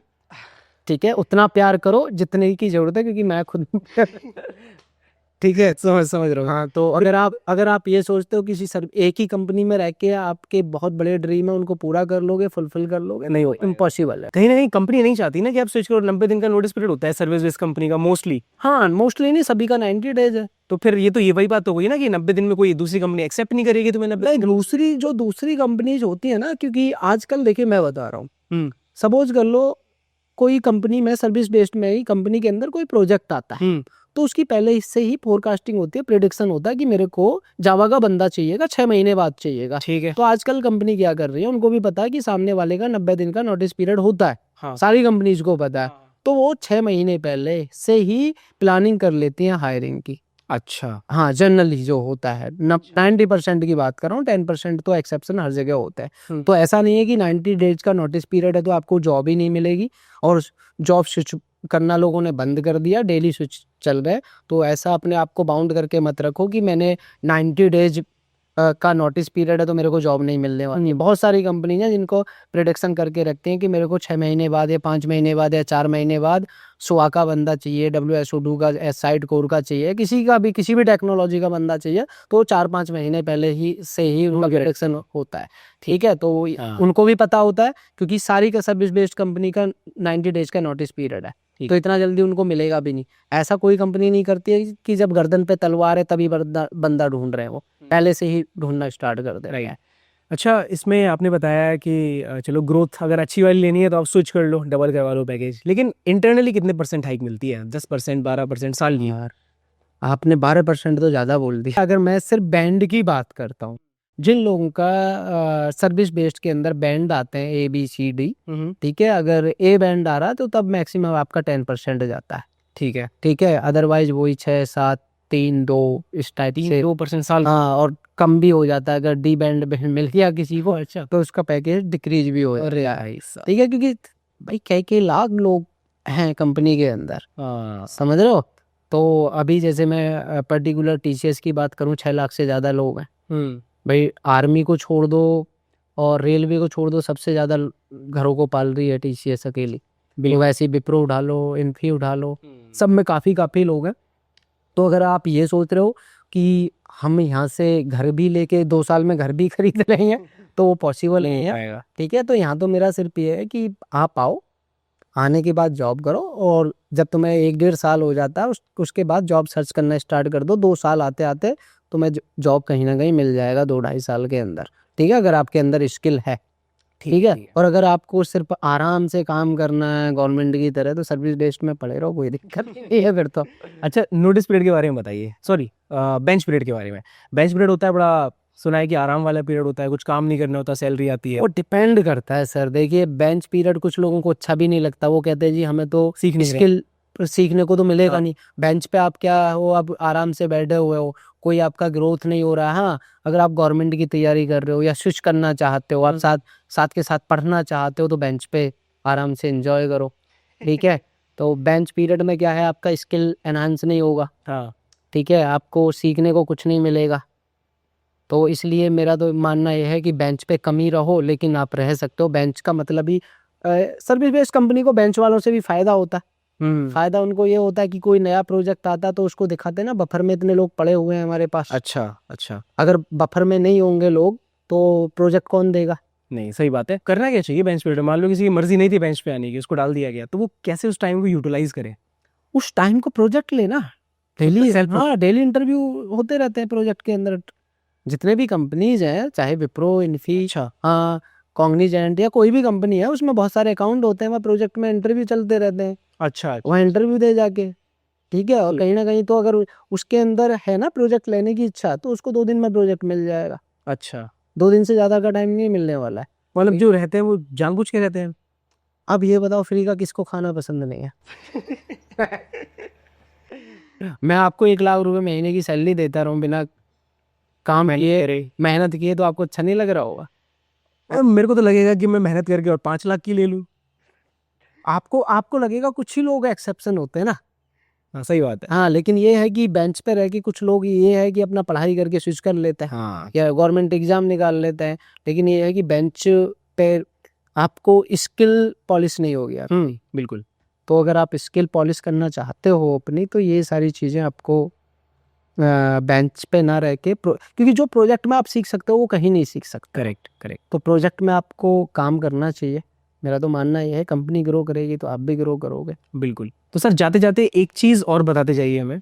जिन लोगों का ऑलरेडी हो गया है किसी सर्विस बेस्ड कंपनी में, और वो बेचारे वेट कर रहे हैं कि हमारा ऑफर लेटर कब आएगा, 1 साल से वेट करे जा रहे हैं, तो उनके लिए कुछ अपडेट। देखिए, मैं अगर ऑफर लेटर की बात करूँ ना, किसी भी कंपनी में, चाहे विप्रो उठा लो, इन्फी उठा लो, चाहे और कोई कंपनी XYZ उठा लो, मेरे को ये लगता है कि जनरली अगर आपको ऑफर लेटर मिल चुका है, हाँ। तो ज्वाइनिंग तो आएगी, चाहे वो डिले हो जाए। हाँ। मेरी खुद ज्वाइनिंग 9 महीने में आई थी। अच्छा। हाँ हाँ, 9 महीने वेट किया था। थोड़ा सा ये है कि आपको पेशेंस रखने की ज़रूरत है। ज्वाइनिंग आएगी, और ये जो टाइम है ना, इसको आप यूटिलाइज करो।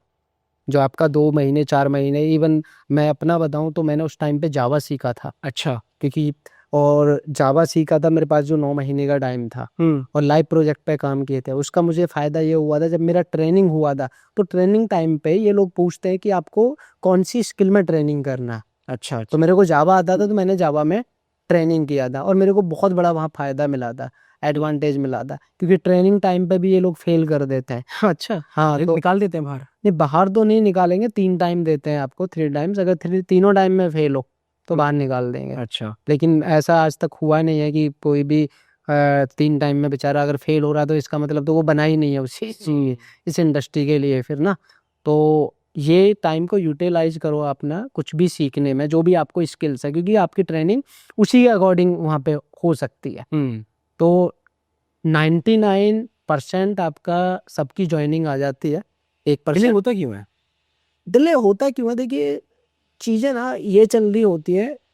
अब सपोज करो आप हो, ठीक है, अब आपके घर में मेहमान आ गए, एक साथ से 100 मेहमान आ गए, ठीक है, या आने वाले हैं, आपके पास कॉल आ गया जी 100 लोग आ रहे हैं, ठीक है। अब आपके घर में बैठने की जगह है 250 लोगों की, तो आप उनको 2 दिन में बुलाओगे ना कि 50 कल आए और 50 आज आ जाएं। ऐसा तो नहीं है 100 को एक साथ बुला लोगे। वैसे ही क्या होता है, सपोज करो किसी कंपनी ने 40,000 लोगों को हायर कर लिया, तो उनकी ट्रेनिंग भी तो करानी है ना। उनके बैच चलते रहते हैं कि आज 100 बच्चों का 1 महीने तक बैच चलेगा, तो बाकी अभी कहाँ है, बफर में डले हुए हैं। तो ये इसलिए डिले होता रहता है। अच्छा, रिक्वायरमेंट पड़ सकती है उनकी, लेकिन फिलहाल नहीं है, राइट?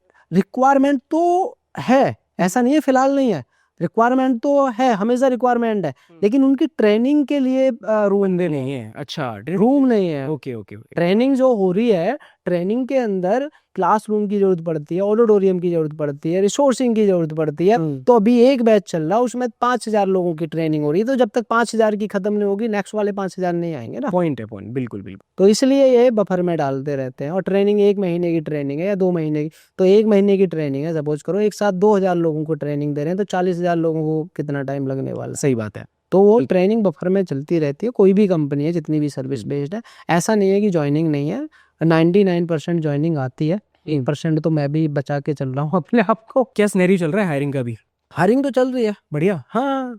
अभी ऐसा तो नहीं है रिसेशन की वजह से कम हो गई हो स्लो डाउन? कोई कम नहीं है अभी। अगर मैं पर्टिकुलर टीसीएस की बात करूं तो इस बार न्यूज में भी आता रहता है, ये तो बताने की जरूरत ही नहीं है। 40,000 लोगों की हायरिंग है इस बार। हाँ, जो फ्रेशर्स, 2025। हाँ 25 वाले बैच से 40,000। और इसमें एमबीए के भी हैं, बीटेक वाले बच्चे भी हैं, बीबीए वाले भी हैं, बीसीए वाले भी हैं, तो हर चीज से डीसीएस ले रहा है। ये नंबर्स फ्रेशर्स का है बस? हाँ, फ्रेशर्स का। एक्सपीरियंस वाला तो नंबर अलग ही रहता है। चलो ठीक हाँ, है, बढ़िया। ये तो सारा आपका पब्लिक है। हाँ, ये सारी चीज़ें क्या है, पब्लिक है, न्यूज़ में निकालते रहते हैं बार बार, और टाइम्स ऑफ इंडिया, इस सब में पब्लिक रहता है। ठीक है ठीक है। चलिए सर, तो पॉडकास्ट को कंक्लूड करते हैं। जाते जाते ये बता दीजिए हमें कि कोई टिप्स उन लोगों के लिए जो इस पॉडकास्ट को देख रहे हैं, टीसीएस ज्वाइन करना चाहते हैं या लेट्स से कहीं स्विच करना चाहते हैं, उनके लिए जाते जाते कोई टिप्स दे दीजिए। और ये बता दीजिएगा कि आपको आपसे कनेक्ट कैसे किया जाए। देखिए, अगर मैं सर्विस बेस्ड कंपनी की किसी की भी बात करूँ ना, तो मेरा टिप्स यही है, आप बीटेक कर रहे हैं या एमबीए कर रहे हैं, कुछ भी कर रहे हैं, सबसे पहले इंटर्नशिप पे फोकस करो। ठीक। लाइव प्रोजेक्ट पे फोकस करो। सीवी बहुत अच्छा बना लो। चौथा, अपना मेंटर ढूंढ लो आज से ही, क्योंकि जब तक आपका मेंटर नहीं है, आप कंफ्यूज रहेंगे, मिसगाइडेड रहेंगे। सीनियर हो सकता है आपका मेंटर कोई, है ना? लिंक्डइन पे किसी को ढूंढ सकते हो? लिंक्डइन से ढूंढ सकते हो, लेकिन मेरा सजेशन ये है, जो इंडस्ट्री में काम कर रहा हो। अच्छा। मेंटर ऐसा नहीं है कि आपने कॉलेज का ही कोई भी उठाया। अब कॉलेज में प्रोफेसर्स को इंडस्ट्री के बारे में क्या पता, क्या चल रहा है। बिल्कुल। ठीक है, इंडस्ट्री के बारे में आपको पता है, आप क्योंकि इंडस्ट्री में काम कर रहे हैं। तो मेरा कहने, वो तो कॉलेज गाइड होते ही हैं, वो तो कॉलेज गाइड हर बच्चे का गाइड होता है। राइट। लेकिन मेरा कहने का मतलब ये है कि आप अपना मेंटर किसी भी इंडस्ट्री से ढूंढ लें, ठीक है, जो उस इंडस्ट्री में काम कर रहा है, चाहे विप्रो में, टीसीएस में, गूगल में, माई, जो भी आपकी ड्रीम कंपनी है। सपोज करो, if you want to go into Google, तो जब तक आपका गूगल का मेंटर नहीं होगा, तब तक आपको रास्ता ही नहीं पता, तो आप वहां तक पहुंचोगे कैसे? राइट। आपको ये नहीं पता गूगल की ओपनिंग कब आती है, पता नहीं है। मैं कह रहा हूँ 99.99% बच्चों को नहीं पता। जब ओपनिंग के बारे में नहीं पता, तो अगर टेस्ट दोगे, वहां तक पहुंचोगे कैसे? करेक्ट। तो जब तक आपका मेंटर उस इंडस्ट्री से नहीं है, तब तक आप मिसगाइडेड रहेंगे और 10 जगह आप पैर फैलाओगे। जैसे अभी डिस्कस कर ही रहे थे हम, तो ये मिसगाइडेड होने से बचें आप। मेंटर ढूंढ लें। मैंने अभी आपको जैसे बताया, लाइव प्रोजेक्ट पे आपको काम बच्चों को करना ही करना, इंटर्नशिप पे काम करना, सीवी अच्छा होना चाहिए, मोस्ट इंपोर्टेंट आपका मेंटर होना चाहिए, आपका गाइड अच्छा होना चाहिए जो इंडस्ट्री से हो। और अगर आप मेरे से कांटेक्ट करना चाहते हैं, तो लिंक्डइन आपको पता ही होगा, पवन भड़ाना सर्च करेंगे, या मेरा डिस्क्रिप्शन में डाल दूंगा मैं। हाँ, मेरा यूट्यूब चैनल है कॉर्पोरेट जॉब्स विद पवन भड़ाना। या आप मेरे को कनेक्ट करना चाहते हैं, तो publicresourcing.com पे कनेक्ट करें, वहाँ सबको आंसर मिलेंगे। लिंक्डइन पे सबको आंसर्स नहीं मिलता है। ठीक है गाइस, तो चलिए, ये था। जय हिंद, जय Bharat, and all the best to you all. Okay. बाकी वीडियो को लाइक कर देना, चैनल को सब्सक्राइब कर देना। चैनल को जरूर सब्सक्राइब कर लेना फिराज भाई के, और शेयर कर दो वीडियो को ज़्यादा से ज़्यादा लोगों तक, सारे ग्रुप्स में डाल दो। चलिए, जय हिंद, जय भारत।